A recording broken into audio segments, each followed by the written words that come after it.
Om Swastiastu, Om Awigenam Astu Namo Sidam, Om Sidirastu Tatastu Swaha, Om Anubhadrah Kartawiyantu Wiswata. Semeton belajar agama Hindu, punapi gatra, dumugi ide Sang Yang Widiwasa selalu melimpahkan wara nugraha, kerahayuan, lan kerajangan untuk kita semua. Pada kali ini kita akan membahas tentang ajaran bakti sejati dalam Ramayana, yaitu materi kelas 11 SMA. Agar video ini lebih bermanfaat, silahkan share video ini sebagai bentuk pelaksanaan jenanayatnya bagi kita semua. Baik, kita langsung saja pada video pembelajaran. Kata bakti berasal dari bahasa Sanskerta yang artinya adalah pengabdian atau bagian. Secara etimologi, kata bakti berasal dari urat kata bhaj yang berarti terkait dengan Tuhan. Dari urat kata ini kemudian membentuk kata bakti. Jadi dapat disimpulkan bahwa bakti adalah sebuah pengabdian terhadap Tuhan. Perkembangan selanjutnya, kata bakti juga mengandung makna cinta kasih terhadap Tuhan beserta para manifestasi dan hasil ciptaannya. Jadi bakti dapat bersifat vertikal kepada Tuhan dan bersifat horizontal kepada sesama ciptaan Tuhan. Kemudian kata sejati memiliki arti yang sebenarnya atau yang sesungguhnya, menunjukkan sesuatu yang benar-benar tulus tanpa rasa terpaksa dan tanpa pamrih. Selanjutnya adalah Ramayana. Ramayana berasal dari kata Rama, yaitu awatara Wisnu yang ketujuh, dan Ayana berarti perjalanan. Jadi Ramayana adalah sebuah itihasa yang menceritakan kisah perjalanan hidup Rama, putra Dasarata, dalam menegakkan dharma dari keangkara murkaan seorang raksasa Rahwana. Epos Ramayana ini dibukukan oleh seorang resi yang bernama Resi Walmiki menjadi 7 kanda atau bagian. Dalam setiap kanda Ramayana terdapat banyak nilai-nilai susila yang patut dicontoh. Jadi yang dimaksud ajaran bakti sejati dalam Ramayana adalah sebuah pengabdian atau cinta kasih yang sebenarnya, yang sesungguhnya, yang kita contoh dari epos Ramayana. Untuk memperkaya pemahaman kita terhadap kata bakti, kita bisa memahami salah satu sloka Bhagavad Gita bab 18 sloka 55. Bhaktyamam abhijanati yavan yaschasmi tattvata tatumam tattvato jnatva visate tat anantaram. Bhaktyamam abhijanati yavan yaschasmi tattvata tatumam tattvato jnatva visate tat anantaram. Yang artinya, dengan berbakti kepadaku, ia mengetahui siapa dan apa sesungguhnya aku, dan dengan mengetahui hakikatku, ia mencapai aku di kemudian hari. Dari seloka di atas dapat disimpulkan bahwa bakti ini adalah sebuah alat untuk mengetahui hakikat dan mendekatkan diri kepada Tuhan. Dan akhirnya bakti ini juga merupakan sebuah jalan bagi manusia untuk dapat bersatu dengan Tuhan atau moksa. Ajaran bakti kita juga dapat jumpai dalam Bhagavata Purana bab 7 sukta 52 dan sloka 53. Dalam Bhagavata Purana bab 7 sukta 52 sloka 53 dijelaskan ada 9 jenis cara berbakti terhadap Tuhan yang disebut dengan istilah Nawa Weda Bhakti. Adapun bagian-bagian dari Nawa Weda Bhakti tersebut yaitu yang pertama adalah Bhakti Sravanam, yang kedua Bhakti Kirtanam, yang ketiga Bhakti Smaranam, keempat Pada Sewanam, yang kelima Bhakti Arsanam, yang keenam Bhakti Wandanam, yang ketujuh Bhakti Dasyam, dan yang kedelapan Bhakti Sakyam, dan yang terakhir yang kesembilan itu adalah Bhakti Atmani Wedanam. Baik, kita ulas atau kita bahas satu persatu. Yang pertama adalah Bhakti Sravanam. Bhakti Sravanam berarti berbakti kepada Tuhan dengan cara mendengarkan hal-hal yang berkaitan dengan ajaran agama, baik itu dengan mendengarkan ceramah agama, cerita-cerita keagamaan, lagu-lagu keagamaan, mendengarkan sloka-sloka Weda, dan lain sebagainya. Secara vertikal, Bhakti Sravanam ini berarti mendengarkan sabda suci Tuhan. Namun secara horizontal, Bhakti Sravanam ini mengandung arti mau mendengarkan pendapat, pituah maupun nasihat kebaikan dari orang lain. Kita lanjut yang kedua, yaitu adalah Bhakti Kirtanam.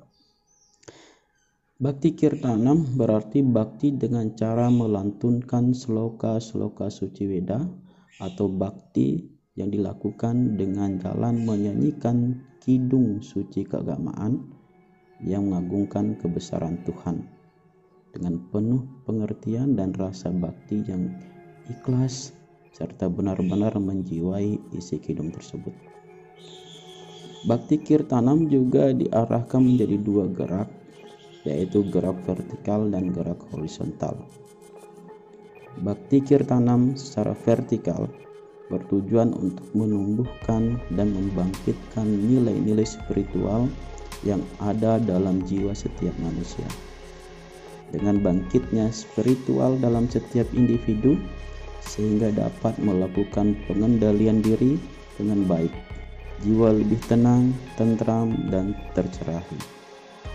Situasi dan kondisi seperti ini akan dapat membantu manusia untuk keluar dari berbagai permasalahan hidup dan kegelapan jiwa.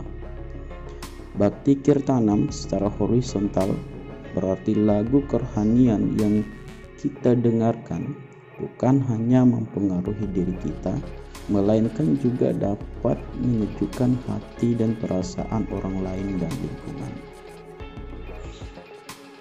Yang ketiga itu adalah Bhakti Smaranam.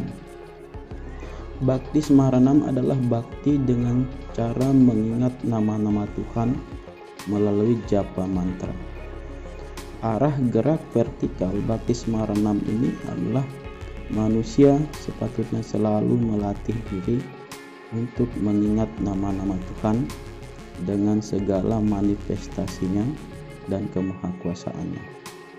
Dan kita seyogyanya selalu melatih diri untuk mengingat ajaran, pesan, dan amanat dari sabda suci Tuhan kepada manusia.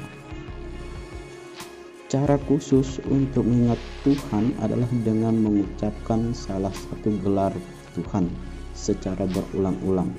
Misalnya Om Namah Shivaya. Pengucapan yang berulang seperti ini disebut dengan japa atau japa mantra. Sedangkan arah gerak horizontal Bhakti Smaranam adalah selalu mengingat nasihat, pituah maupun arahan kebaikan yang menuntun kita menjadi individu yang lebih baik lagi. Yang keempat adalah Bhakti Pada Sewanam.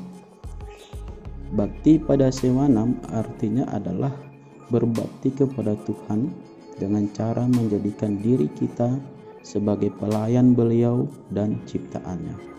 Karena kita meyakini bahwa makhluk hidup yang ada di dunia ini merupakan ada inti ketuhanan di dalamnya. Arah vertikal bakti pada Swanam mengarahkan manusia dalam menjalani kehidupan sepatutnya selalu sujud dan berbakti kepada Tuhan beserta para manifestasinya. Sedangkan arah horizontal bakti pada Swanam mengarahkan manusia untuk selalu belajar, untuk saling melayani antar sesama manusia, saling membantu, saling menjaga, dan saling mengasihi. Yang kelima itu adalah Bhakti Arcanam. Bhakti Arcanam artinya adalah berbakti atau memuja Tuhan melalui simbol atau niasa Tuhan. Menyembah Tuhan melalui simbol atau niasa bukan berarti menuhankan benda mati, melainkan menggunakan benda tersebut sebagai media berkomunikasi dengan Tuhan. Ibaratnya HP yang kita gunakan untuk menggombal pacar yang sedang berjauhan, bukan berarti kita menggombal HP, tapi HP itu cuman media kita berkomunikasi yang harus kita jaga. Ketika media kita rusak, maka kita pun akan susah atau kesulitan dalam berkomunikasi. Maka hendaknya kita harus menjaganya, mensakralkan simbol-simbol ataupun niasa Tuhan tersebut.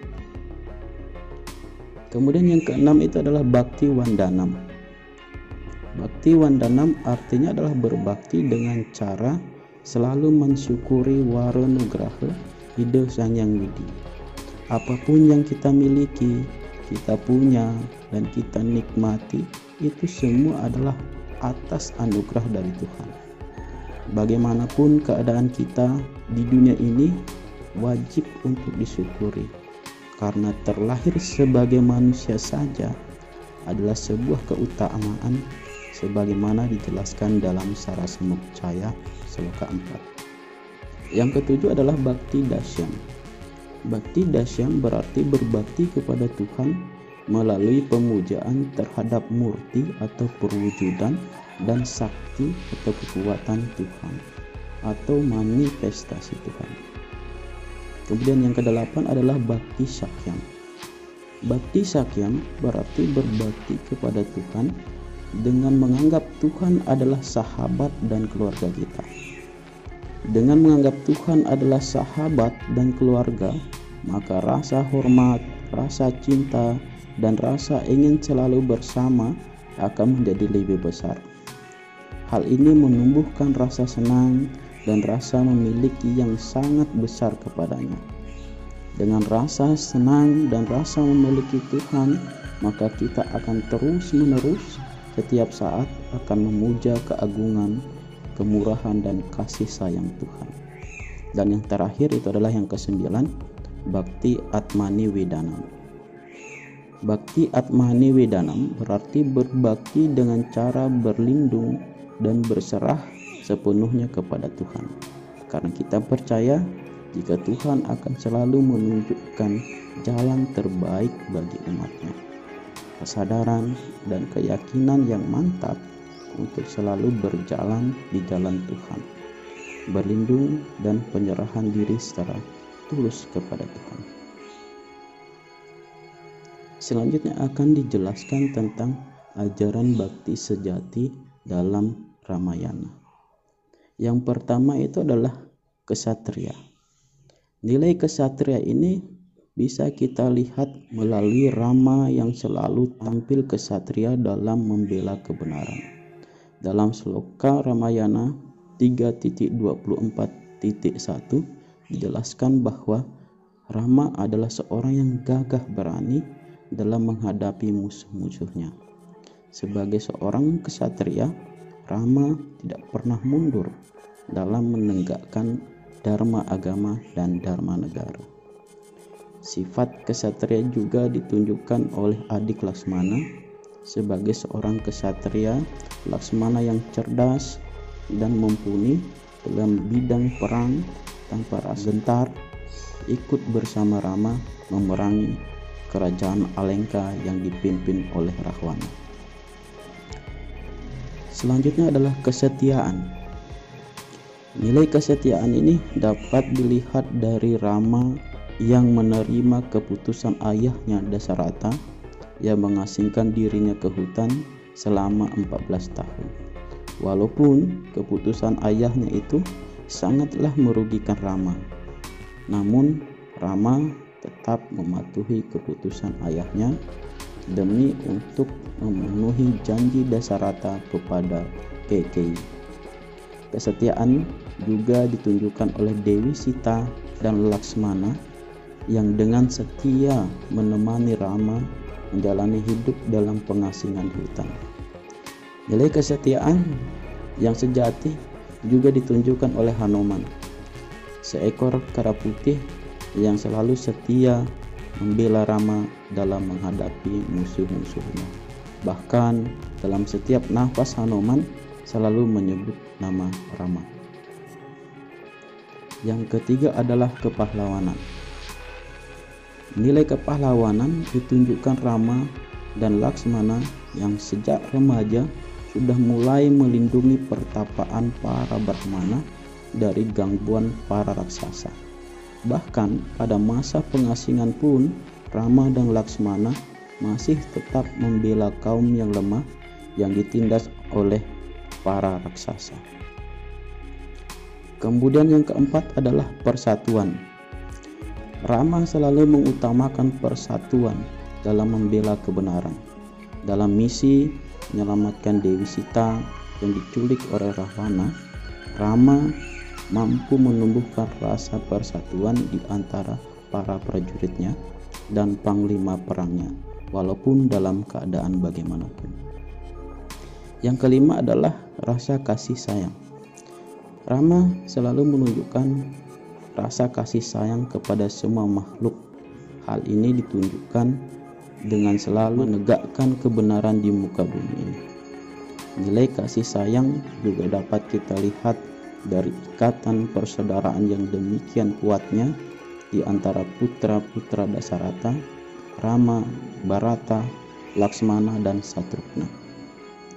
Nilai kasih sayang juga dapat dilihat dari tetesan air mata Dasarata yang melihat kepergian Rama, Laksmana, dan Dewi Sita ke hutan. Karena sayangnya terhadap Rama dan merasa bersalah dan kesedihan yang mendalam yang berujung pada meninggalnya Raja Dasarata. Yang keenam itu adalah kerjasama atau bantu-membantu. Rama menunjukkan sikap selalu membantu dalam menegakkan kebenaran. Hal ini dapat kita lihat pada saat Rama membantu Sugriwa dalam mengalahkan Subali, dan sebaliknya Sugriwa juga membantu Rama dalam mengalahkan Rahwana. Nilai ini juga kita dapat lihat pada awal Yudakanda, di mana semua prajurit saling membantu untuk membangun jembatan Situbanda yang membelah lautan menuju Alengka. Bukan hanya prajurit kera yang membantu Rama dalam membangun jembatan Situbanda tersebut, melainkan juga gajah, binatang, burung, dan hewan lainnya yang melibatkan diri dalam membangun jembatan tersebut. Demikian penjelasan pada video pembelajaran kali ini. Semoga bermanfaat. Kurang dan lebihnya mohon dimaafkan. Om Santi Santi Santi.